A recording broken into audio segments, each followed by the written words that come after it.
Welcome back to the second part of the Don Collins Churchill 7 and 1/4 by 52 or 48, depending on who you are.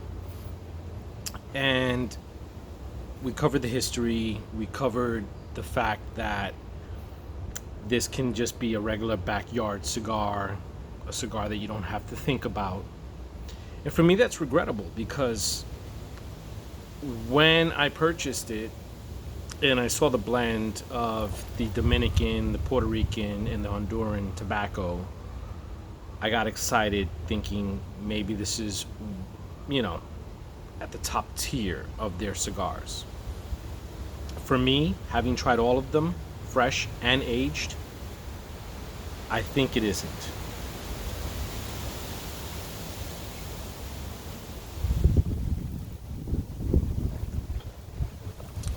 If I was just carelessly going about my business, trying to catch a fish, working in the yard, I might not care as much.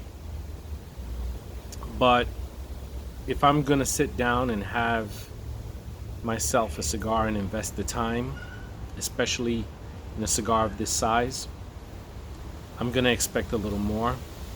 So for me, I was a little disappointed with this cigar.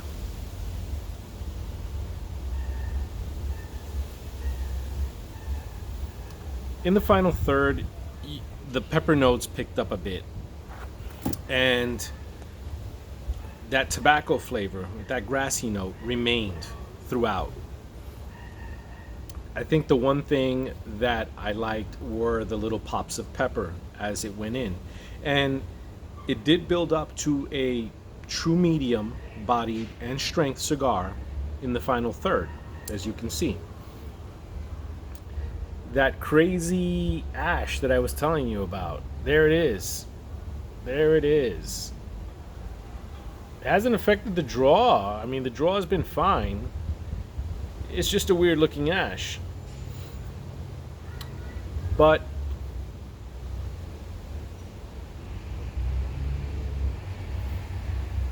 obviously not many transitions. The minor transition was when it developed a little bit of pepper and you started getting that pepper note. Some hints of cedar are now coming in. And now that I think about it, they've probably been there all along. So the cedar, the pepper, and the natural tobacco flavor are present at this very moment in the final third.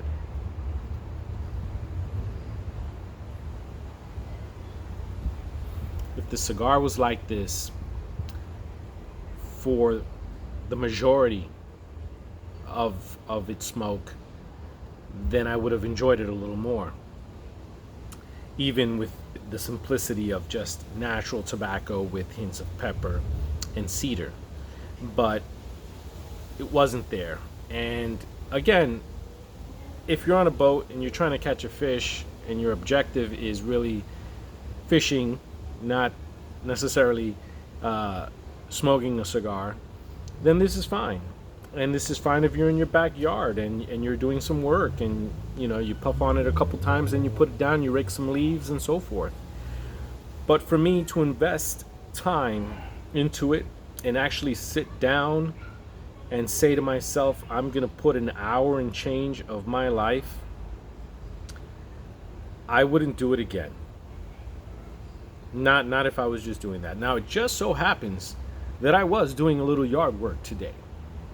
So I did do some work and go back and forth with the cigar. That sort of made it a little better for me because at least I could tell myself that I wasn't fully I wasn't fully just focusing on the cigar, and that helped. But if I had been, I would have been a tad bit more disappointed than I was already, which would not have been good.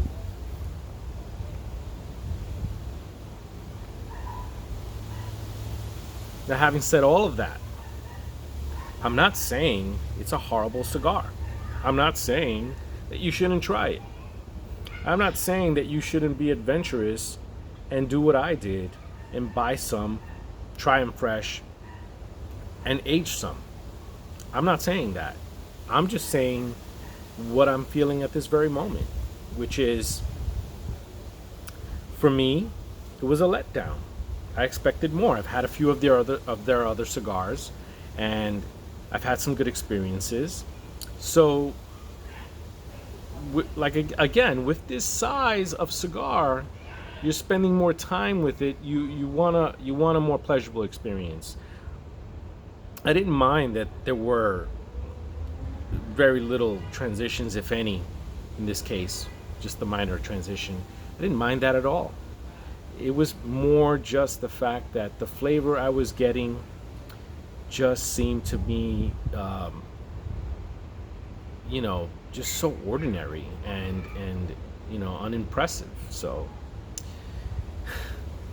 I feel like I'm trashing the cigar, but at the same time, I feel like I have to be honest with you folks. I have to give it to you straight. I'm not gonna sit around and talk about just how good the cigar is and its fine points and just go with that. I can't just go with that. It's the whole package. It's everything. And yes, this cigar can serve its purpose. Now, how much? I don't know. I don't know how much it would be. But you be the judge.